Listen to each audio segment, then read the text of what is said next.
Assalamualaikum warahmatullahi wabarakatuh. Jadi kali ini penulis mau bahas soal teknologi ya, perkembangan teknologi pada dunia otomotif, pada kendaraan baik mobil ataupun motor. Jadi penulis ini akhir-akhir ini di beranda YouTube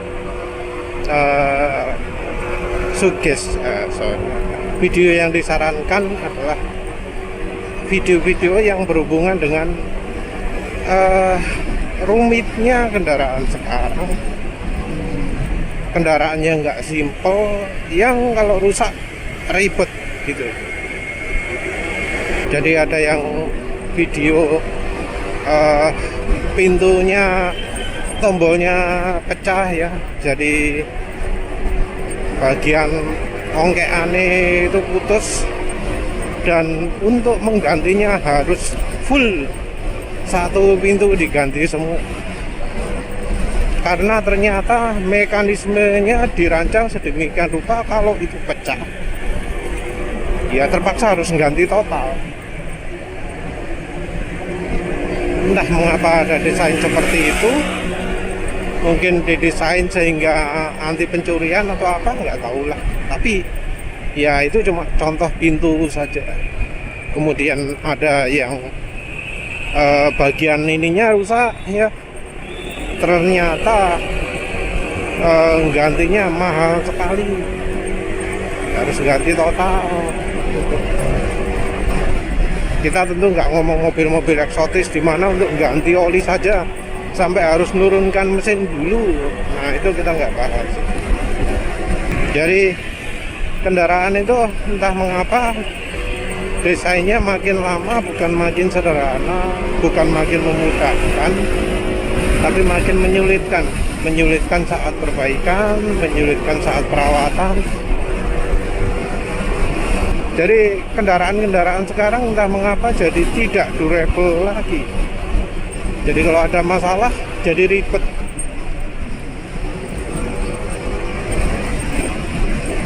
Tentu kita juga mungkin perlu menyertakan kalau misalnya ada kecelakaan, bodi panel pecah. Kalau untuk mobil kan mesti ono segmen ini. Nah kalau di motor ternyata rusaknya bisa lebih banyak lagi. Jadi misal kena sebelah kanan, yang diganti harus total depan semua.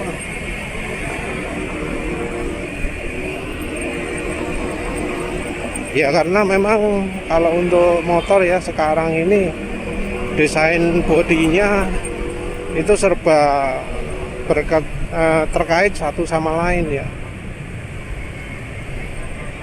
Beda dari zaman dulu ketika yang namanya bodi motor itu sederhana, cuma simple, cuma bagian ini toh gitu ya. Sekarang bodi motor itu segmentasinya banyak, walau ya tetap mengandalkan plastik. Yang beda adalah kualitas plastiknya, ketebalan plastiknya, keawetannya, kehebatan desainnya. Belum lagi diperparah dengan suspensi yang wis gak umur ya. Ada berapa banyak motor yang kondisi jalan sekarang suspensinya sudah tidak layak pakai. Jangankan motor lama, motor baru pun suspensi cuma bisa layak pakai sebulan kalau misalnya di jalur yang penulis lewati. Lewat jalan beton tadi itu merupakan tantangan yang cukup berat untuk suspensi depan atau belakang. Belum lagi kondisi jalan yang banyak tambalan, walau sudah diaspal ulang, tapi entah mengapa banyak yang sabotase, truk-truk lewat dalam kondisi jalan penuh lumpur gitu, membuat jalannya ketumbuhan lumpur yang kalau nggak segera dibersihkan itu bakal merusak aspalnya. Tapi itu soal bodi sih ya. Kalau di mobil nggak begitu diperhatikan. Mobil sekarang bodinya tetap segmentasi, nggak menyeluruh, karena ya bodi ini bukan plastik. Ya masih untung ya, untuk mobil bagian panel bodinya belum migrasi ke plastik.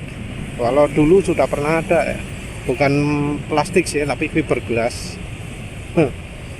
Lah wis pecah soro mobil apa sing dulu bodi ini pakai fiberglass. Cuma soal logam ini dulu pernah ada kasus di mana logam yang dijual oleh Japan Steel tak opo itu ternyata kualitasnya di bawah standar. Tapi ya memang nggak berarti bebas keluhan, karena ada ya kan yang mengeluh bodi kaleng ya, karena dipencet bisa melengkung gitu, leduk letak leduk, ditok-tok kayak noktok kaleng biskuit. Ya tentu kalau mobil ono alasan nih ya, biar lebih ringan gitu. Entah kalau diganti dengan plastik bodinya itu bisa bisa berapa banyak penurunan beratnya. Cuma kalau di mobil kan ada istilah ya, uji benturan ya. Apa jenenge ujine lali lah wis. AC ya mbuh lali duduk apa sih, yang uji tabrakan dari samping, dari depan, dari belakang. Nah itu paling tidak yang membuat mobil itu masih didesain untuk kuat ya, jadi bodinya ya masih dari logam. Soalnya kalau dari plastiknya itu yang bisa jadi malapetaka, karena kan plastik pecah itu bisa melayu nandi-indi ya. Ya untung kalau bodi mobil masih belum migrasi ke plastik. Ya sebenarnya plastik itu enteng ya. Beberapa mobil balap agak salah untuk sing plastik atau dari fiberglass. Kok jadi bahas itu ya, bikin bahas soal dia simple, fungsional, pokok jalan. Jadi entah kenapa kendaraan sekarang itu makin rumit. Ada yang namanya ISS, Idling Stop System, yang fungsinya adalah untuk membuat makin irit. Iritnya juga gak sepiro sih. Dari pabrikannya sendiri ngakunya meningkatkan irit 3%. 3% sendiri bisa didapat dari tempat lain. Karena kan kebutuhan orang nggak sama loh. Nggak semua orang butuh pakai kendaraannya di kecepatan sangat tinggi. Ini berlaku juga untuk mobil ya. Di mobil juga ada idling stop system juga kan. Kita nggak ngomong yang modifikasi khusus yang ribet lah. Kita ngomong dari tuningnya saja, dari optimasinya saja. Kalau dari sisi pasokan bahan bakar pasti udah optimal. Dari pengapian, dari timingnya itu sudah optimal. Nah, yang nggak optimal itu ya contohnya dari sisi pasokan udara. Kenapa kok mobil atau motor itu dipasok gede banget, udaranya besar banget salurannya?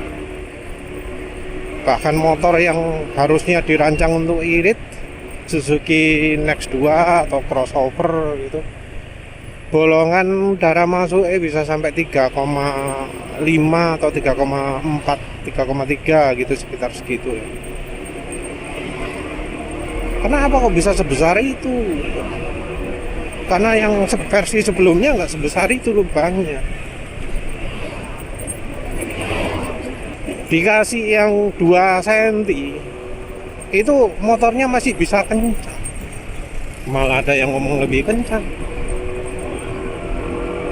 Juga ya NMAX ini termasuk PCX 106 saluran udara diganti 2 cm, itu masih bisa kencang, top speed masih nggak turun, masih kencang, dan tenaga bawah sangat melimpah, jadinya tarikan jadi sangat enak. Malah ada yang top speednya nambah. Top speed nambah tentu karena lintasannya sedikit, dari yang asalnya 110 jadi 125. Mestinya itu sambil merunduk tentu berkendaranya. Nah, artinya ya banyak tenaga terbuang sia-sia ya, karena banyak orang yang butuh ngebut. Apalagi di mobil. Di mobil itu yang namanya saluran udara masuk dirancang untuk kecepatan tinggi, tapi ironinya disunat. Jadi kendaraan itu nggak bisa beneran lari kecepatan tinggi sesuai dengan performanya, karena ada limiter, top speed limiter. Nggak cuma mobil saya sebenarnya, motor pun juga ada. Kayak contohnya GSX 150R itu top speednya juga di limit. Kalau nggak di limit bisa jalan 160 lebih. GA ya CBR 150R juga di limit. Jadi saluran udara dibuat besar, tapi nggak bisa dimanfaatkan karena saluran udaranya di limit. Kalau saluran udaranya dikecilkan ya, terutama untuk yang saluran belalai ya, udara masuk yang dari udara luar menuju ke filter udara, itu dikecilkan, ukurannya dijadikan separuh ya, itu bakal sangat irit kendaraan, jauh lebih irit, bisa 25% lebih peningkatan iritnya. Itu lebih ya, lebih baik daripada ketika pakai hidden stop system. Dan ini sangat dirasakan manfaatnya ketika jalan di kecepatan rendah. Rendahnya mobil ya jalan 80, rendahnya motor ya jalan 60. Jadi bisa sebesar itu, kenapa kok nggak dimanfaatkan? Terus ada fitur-fitur infotainment segala macam yang makin lama jadi kecampuran fungsi-fungsi yang harusnya itu independen. Jadi kayak di motor sudah mulai menambah, ada namanya GPS, konektivitas, juga tentu alarm dan seterusnya ya. Memang ada yang butuh, ada juga yang sebenarnya nggak butuh. Integrasi semua sistem ke dalam satu panel itu akhirnya jadi kadang hal yang bodoh ya, terutama untuk mobil. Jadi ngerubah setelan itu jadi ribet, harus ke layar dulu, ke menu dulu, buka ini, padahal itu dibutuhkan ya upacara instan gitu loh. Butuh sesuatu kayak dipetrek gitu, dicetek gitu. Tapi akhirnya jadi harus lihat-lihat layar, nyetel, ngapain ribut-ribut. Jadi mungkin ada mobil canggih, tenaganya bisa besar, tapi karena harus melakukan sesuatu dulu, jadi harus melakukan ritual, harus berhenti dulu, harus lihat layar, buka ini, yang kadang banyak jadi sesuatu yang nggak masuk akal gitu loh. Untuk hal ini di dunia motor masih ya, termasuk beruntung karena belum banyak fitur-fitur yang ya kemudian dijejalkan ke motor yang ya membuat sistemnya terlalu terintegrasi. Kalau untuk kendaraan listrik ya mau nggak mau harus ya nurut ya. Kalau kendaraan listrik sebenarnya juga nggak banyak, bisa di-replace, mudah di-replace kalau motor listrik. Kalau mobil listrik ya pasrah bis. Ada kendaraan listrik yang ya ketika perusahaannya bangkrut, yang produsen kendaraan listriknya bangkrut, mati, kendaraan listriknya nggak bisa dipakai. Karena apa? Untuk nyalakan itu harus nyambung ke server mereka. dan server mereka down, mobilnya nggak bisa dipakai. Ya itu terlalu berlebihan gitu ya, terlalu ketergantung. Ya mungkin itu untuk sistem keamanan, tapi ya kalau kejadiannya seperti itu, yo sorong. Kendaraan nggak bisa dipakai ketika misalnya koneksi internetnya down, ketika server mereka down, kan jadi aneh ya. Entah mengapa kok ya mengarahnya kok jadi gitu, padahal yang namanya kendaraan itu ya butuhnya sesuatu yang mudah diakses, mudah dirubah. Ya tentu nggak sampai levelnya mobil balap di mana untuk melakukan sesuatu sampai ono tombol dewe-dewe, bahkan sampai untuk merubah settingan suspensi pun bisa lewat dashboard. Ya nggak sampai seperti itulah ya. Tapi minim misalnya yang merubah setelan AC ya sing gampang, ono tombole, ono dicetek gitu. Pingin besarkan kipas AC-nya tinggal puter-puter gini, cedik semari. Ya kalau di motor sekarang masih ada keinginan untuk mempermudah. Jadi misalnya tombol-tombol aksesnya yang untuk merubah menu dipindah ke setang semua, entah ditaruh depan semua kayak NMAX, atau ada yang di belakang juga. Ya semoga aja